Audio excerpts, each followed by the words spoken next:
let me get back to the population debate in this great country, the immigration debate, because Labor's opened the floodgates big time. You know that. Net migration in the year to September was over 540,000. That's 200,000 more people than the peak set back in 2009.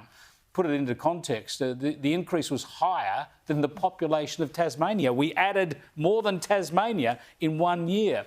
Now, despite the government's hollow promises, migration shows no sign of slowing. And the flow-on effects, of course, affect our housing and our infrastructure across this country. It's enormous. Let me bring in Melissa McIntosh. She's the Shadow Minister for Western Sydney. Thanks for joining us, Melissa. We hear from the Albanese government that they're going to halve migration, but it keeps going up.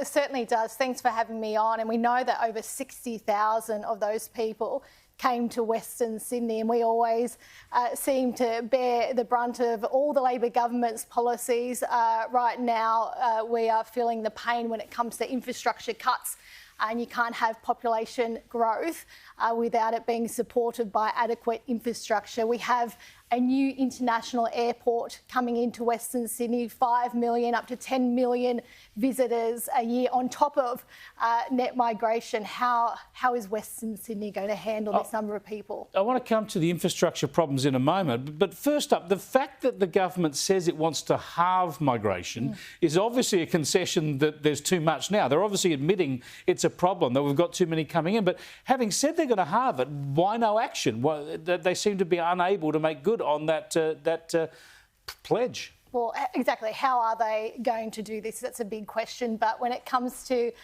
the Minister for Home Affairs and the Minister for Immigration, I think Australians are questioning whether both of them are up to their jobs right now in multiple fronts. Would the coalition halve immigration?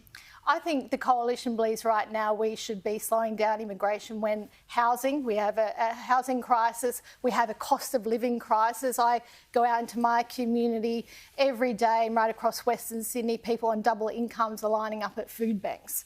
And we have major infrastructure cuts across the board. So right now is not the time where we have numbers that could be up to over 1 million people in Labor's first term. You want to focus on Western Sydney, obviously. It traditionally takes a huge proportion of Australia's migration, and it's obviously one of the parts of the country most under pressure for housing and infrastructure. I suppose the only one that really goes close to that might be southeast Queensland. How are you coping with that? How can you keep bringing so many people in and get on top of the housing crisis, for instance? Well, you can't cope if you're not making the right policy decisions, and you aren't making major funding investments into one of Australia's highest population areas, and it's only going to continue to grow.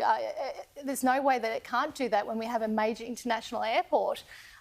Won't that help? Won't that create a lot more jobs? Sure, it'll attract more people, I suppose, make things busier, but it will create a lot more jobs and maybe take some of that development further west, away from the really crowded areas of Western Sydney.